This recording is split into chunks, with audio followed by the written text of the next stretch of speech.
when teams I've rooted for have not done what they're supposed to do in terms of putting a good product on the floor, Same. I don't give them my money at all.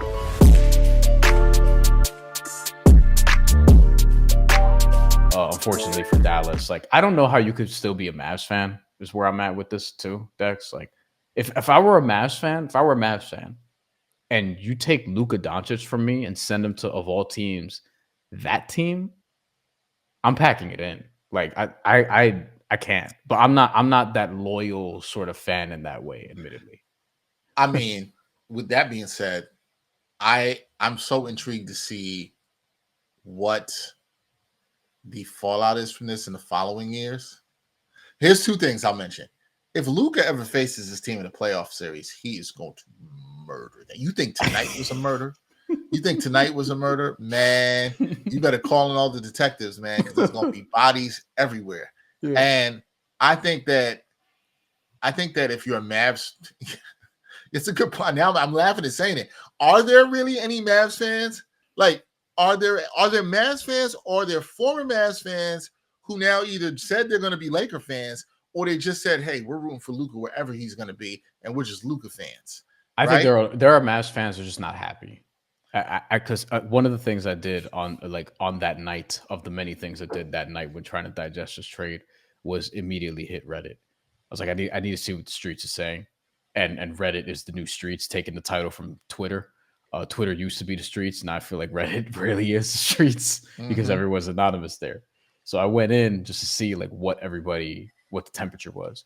And yeah, they're pissed off. And there are a lot of fans in the heat of the moment saying, yeah, they're done with this team, turning in their fan cards, so on and so forth. In this particular case, one, I believed some of them, not all of them will, but I believe some of them. And two, you find me a better reason to decide to part ways with a franchise. The only other reason to part ways with a franchise, historically speaking, has been if the franchise left your city without a chance to be done. Right? Like if you are a Seattle Sonics fan, you might not rock with the Thunder, right? Because you just was like, yo. I don't think you should, honestly. Nah. You'll wait for the Sonics to come back, which hopefully they will. And you're probably not rocking with them. So maybe, historically there's some Brooklyn Dodgers fans that were like, yo, I'm never rocking with the Dodgers in LA because they left Brooklyn and they became generally Mets fans or Giants fans when before they went to San Francisco. That happened. That there really isn't a better reason. It's when you trade a franchise player in his prime, Brian, pretty good reason to not root for the team anymore. But here's the thing, and I plead this to Mavs fans. If you still consider yourself a Mavs fan, tonight you pack the building. The crowds have not been great at American Airlines Arena lately, right? Since Kyrie went down, it's been kind of a wrap, right? And they're probably getting bounced in the playing tournament. You want to send a message? Y'all can't keep showing up there and saying fire Nico. Right. Just don't show up. Yes. If you truly don't like what the team did, don't show up. Don't put the money in Mary Adelson's pocket and don't do that. Don't show up. Because that will be the biggest thing for me. Even if you still say you want to root, you love your Mavericks, you're from Dallas, you're Dallas pride, you don't got to show up, though. You don't got to give them your money. Honestly, and don't even, stage a protest outside the arena, which they've already done. Like just don't show up. Like, you don't even have to say anything. Like, that's going to speak enough volumes. We would talk about this all the time where it's like, all right, if you, all the things you want to get done from a social perspective can be done if you have enough manpower, woman power to do it. If you really wanted to make change at your place of work, for example, all of y'all could just not show up. Then it's like, all right, what are the people in charge going to actually do? Yeah, right? The problem is it's called a strike, by the way. But still. Right, yeah, it's really called a strike. The problem is in certain spaces, particularly around sports, which is weird, especially now with social media, we have all this connectivity. But you would think damn, if you Mavs fans could organize a protest, which we saw you do when you got outside and you had the casket and all the stuff, you know what else you could organize? Not buying season tickets. But the way I think sports, I wonder what those numbers are for next year, by the way, because they're already on sale. They're probably not doing well. I hope not. I know particularly in New York, you see this too. It's like people feel like they're missing out if they're not at one of these events, and Yeah. tickets sometimes are so. And depending on what market you're in, it's so hard to come by. So Mhm. people want the experience. I want to go to an NBA game, and it's like, nah, man. Like you want to send a message to the ownership about how displeased you are. That's it. I'll tell you. And here's the thing. I'm not. This is not me speaking out of my ass. When teams I've rooted for have not done what they're supposed to do in terms of putting a good product on the floor, Same. I don't give them my money Yeah. at all. And I will never give them their money. Here's the thing. I will understand if you are rebuilding, that's different. If a team is torn down, they went through a run now. Right. But if they're out here putting trash on the floor, like I've seen With no sometimes plan. With no plan. with That's no the key plan, thing. you're not getting my money. Right. This right here, malpractice. Trading Luka Doncic, malpractice. There's no way around it. It's terrible, and the fans shouldn't show up. The crazy thing is the team is not that bad when they're healthy. They could not get healthy after they made this trade. Even while they made it, they were dinged up.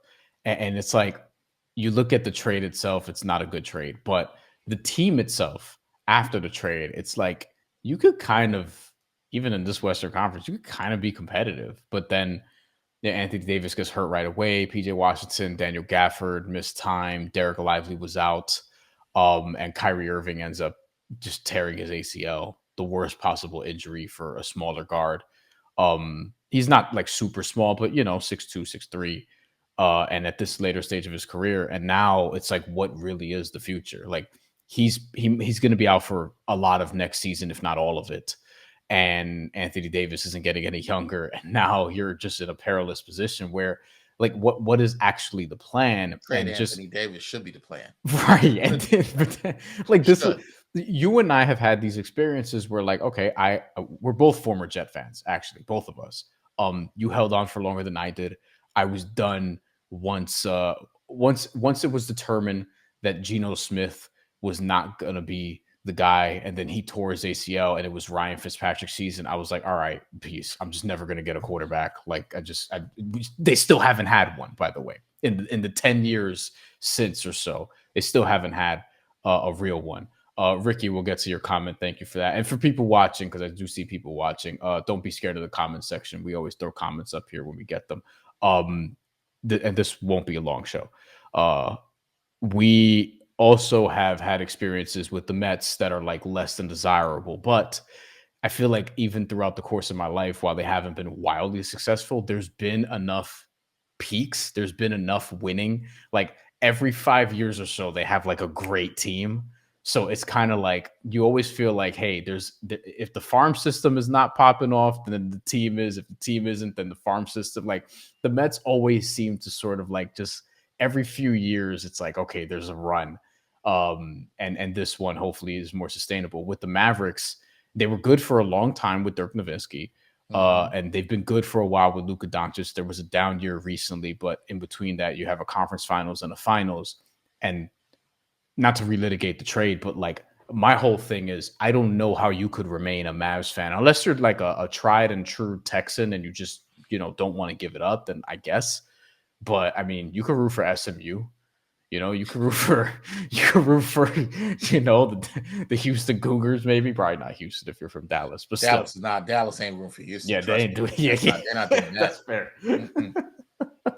Look, I just think I'm not even mad at people who want to stay a Mavs fan. I just think you should demand better for your team. Listen, and we know this. We grew up as Mets fans. For a long time, people wanted the Wilpons out of there. There was a lot of people calling for it. It took a long time to happen. I mean, basically, it took them having to get caught up in some embezzlement schemes for that to happen. Like the problem, though, Dex. The problem is they just got new ownership. And that's my point. And their new ownership. Your point. You're talking about Dallas. Yeah, Dallas just got new ownership. Yeah, I think Mark Cuban, who's saying he wasn't involved with this, is partially to blame for this because of who he sold this to, knowing their history and knowing they were probably going to be behind some bullshit. Nico Harrison actually made some good moves at the trade deadline last year. I still feel like the Luka thing. But see, this is why I don't want to get too deep into something I did on a show I did with our friend Gerard Hector. Nico Harrison has made good moves. I don't think he's a dummy. right? Yeah. But he's gonna get all the vitriol here, and I'm like, is this Nico Harrison? Just think, guys. Is this really Nico Harrison in this? He's the front man. He's taking all the bullets. But is this Nico Harrison? That's all I'm going to say on that. The other thing I'm going to say is, as far as Mark Cuban selling the team, look, man, you're talking about billionaires. And billionaires are going to sell, and Mark Cuban's going to sell to the person who's going to give him the most money. He does not give a damn about their past. He did not give a damn about their political affiliations. If he didn't, he would have sold to the Alderson family. Yeah. He wouldn't have. Yeah. But I don't trust any of these billionaires to do that. I think in a perfect world, it would have been. Now, part of you might be conflicted because you look at Mark Cuban, he talks about, wanting to help in certain causes. Man, at the end of the day, these billionaires are going to do what puts more money in their pockets. And I think that's a lot of what we saw here. I do not, if I was a Mavs fan, all I will say is I wouldn't trust that ownership. That based on other things that ownership is involved in, I do not think that they are for the people. And when they're not for the people, they damn sure ain't going to be for you as a sports fan. Yeah. They're not going to be for you as a sports fan. And the worst thing you could do that is only going to help fuel them not giving a fuck about the people is coming into that building and giving them more money on top of more money at over and over. Right. Yeah. Ricky Beers, I see here in the chat. Ricky's kind of with me on this. I'm with you, Ricky. So the first comment, Ricky leaves. Thank you, Ricky. And if anybody else is watching, feel free to chime in. Ricky Beers says, you mean to tell me Kyrie and AD couldn't stay healthy for more than a game? And then says the whole situation this is what you were just talking about, Dex. The whole situation just really doesn't add up at face value. There's got to be more to the story that we haven't heard. I agree with that wholeheartedly. Dex, I know you do too. The only thing we've heard so far is the Mavs spin. And then Ricky chimes in again. There are rumors Luka wasn't a fan of ownership and Kid. I mean, that the Kid part, I don't think that part of the rumors. I don't know. I don't think that's a little shocking to me. The ownership part, though, I could see. Yeah, I don't think Jason Kidd was like, yo, get rid of him. And even if he was, I'm not even sure ownership. I think ownership's going to do what ownership wants to do. I don't think this new ownership is taking their cues from Nico Harrison, Jason Kidd, or whatever the case may be. It kind of felt like Nico just fell on the sword the entire time. We don't know that, but at the same time, who is incentivized right now to report that side of it? You know what I mean? So I don't know. I think with Luka Doncic, though, to sort of bring this back to him, and I just think if you're a Mavs fan, it's just tough right now. Hold your head, seriously, because I think sports fandom is hold your wallet. How about that? Yes, actually, hold your head, yes, but also hold your wallet. If you really are pissed off at this team, you don't have to go to the games. You don't have to buy merch. You could watch from home. Don't even do that. Don't give them no ratings. You could do it, through special services. Yeah, go that way. A VPN. I would do that. Yeah, I would mess up their money as much as you could until they got the point. That's the power you have as a fan. You don't have to go to the games. I'm not saying you don't have to root. I'm not. I won't criticize any Mavs fan that's like, I want to stay. I will not do that. I will not do. But if you're really mad, you don't have to give them money, because what's not going to work is you go into the game every time and chanting fire Nico. They're not going to fire him. I mean, well, they will at some point, but they're not going to fire him because y'all said so, is all I'm saying. That's not going to happen. At some point, they will say he'll do it. Again, I'm with Ricky on this. Nico Harrison, I don't think is a dummy. I think he's made very smart moves as a GM for the most part.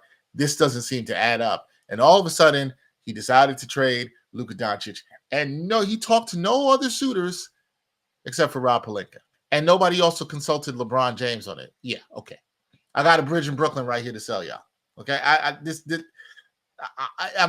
don't believe that. I think more of this comes out later. You said something, Brian, that I found interesting. You said nobody is incentivized to actually report something that isn't, as Ricky just put, Mav spin.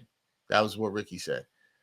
And I think the people who are probably haven't reported anything on this yet. It would be an investigative journalist Yeah, from but an right. outlet that doesn't typically cover sports. I agree with you. That would have to happen. The New York I Times or I something agree. like And the Dallas maybe, Morning News or and something I like that. hope that somebody from one of these outlets is actually working on this. I really do.